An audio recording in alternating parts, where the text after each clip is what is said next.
Today we're going to be looking at 15 rare mint era coins that are worth a lot more than their face value. So welcome back to Couch Collectibles. Hope you guys are having an awesome day as always. If you guys are new, feel free to check out all the other coin videos here on the channel and go check out couchcollectibles.com. We have all new product on the store right now. Everything is restocked. So as always, let's just hop into this one. Alright, starting off first with a 1945 Lincoln Wheat Cent.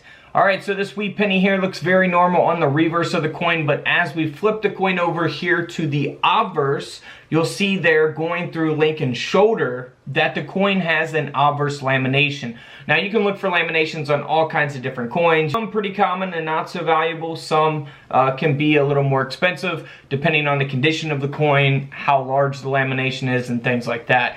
Now this coin ended up selling for over $70 in this condition. It is graded by NGC at a mint state 64 red brown. Alright, moving on to a 1964 90% silver Roosevelt Dime. This is the last year that they produced 90% silver dimes for circulation. So 1964 and prior, if you find any of those dimes from 1964 or before, they are silver. So they're always going to be worth more than 10 cents.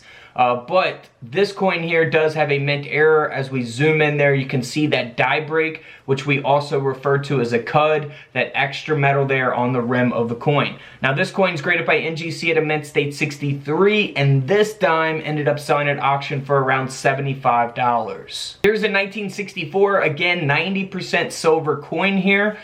This Kennedy $half coin has an obverse die cap. So pretty obvious type of mint error. It will not have a reverse design as a result.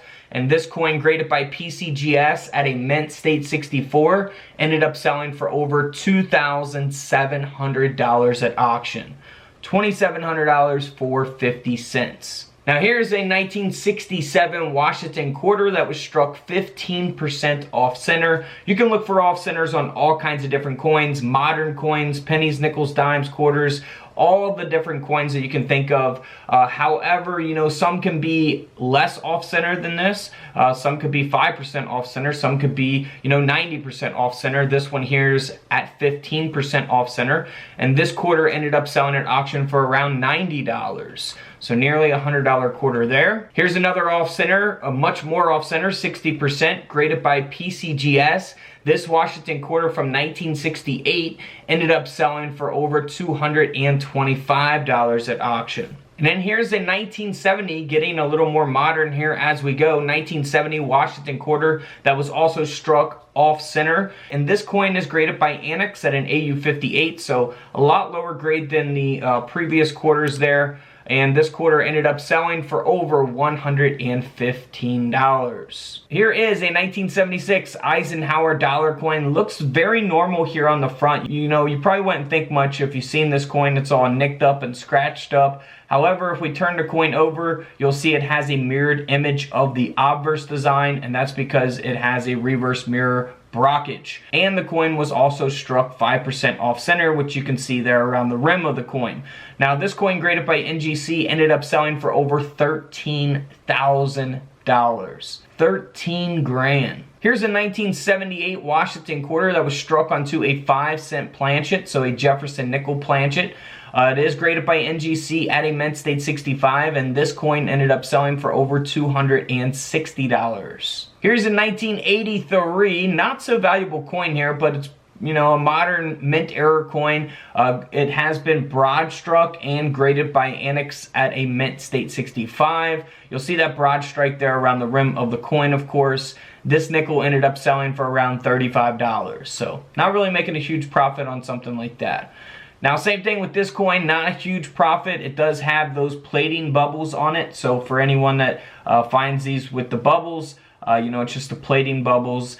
Not really too valuable. The coin sold for $30 at a mint state 63 red grade. It is from 1989. Here is a 2006 Roosevelt Dime that was struck onto an elliptical planchet. Of course, you can see that very visibly in the images displayed. It is graded by NGC at a mint state 64, and this coin ended up selling for around $70 at auction. Now here is a no-dated Roosevelt Dime. Looks very normal here on one side of the coin. As we flip the coin over, again, we'll see that it has a brockage error taking place.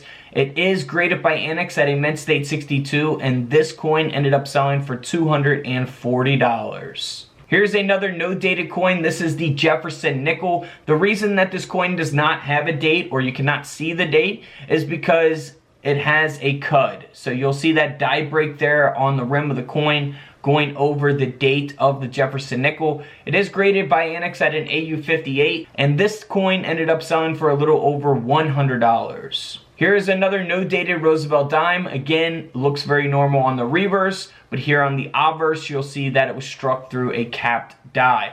Now, you could look for those on other coins as well. Pennies, nickels, dimes, quarters. Capped die errors, of course, could take place on all kinds of different coins. This coin also has a brockage, and the coin ended up selling for around $75 at auction, graded at an AU 58. Now here's a no-dated Jefferson Nickel that is graded by PCGS at a mint state 63. This coin sold for around $240 at auction because the Jefferson Nickel design was struck onto a 10-cent planchet. So always pay attention to your coins. You never know what you can find out there in coin rolls from the bank, or sometimes even in your pocket change. Alright guys, don't forget to subscribe in the middle. Feel free to check out the videos to the left of me. And until tomorrow, I'll see you guys in the comment section below. This is Couch Collectibles, and this is where I disappear.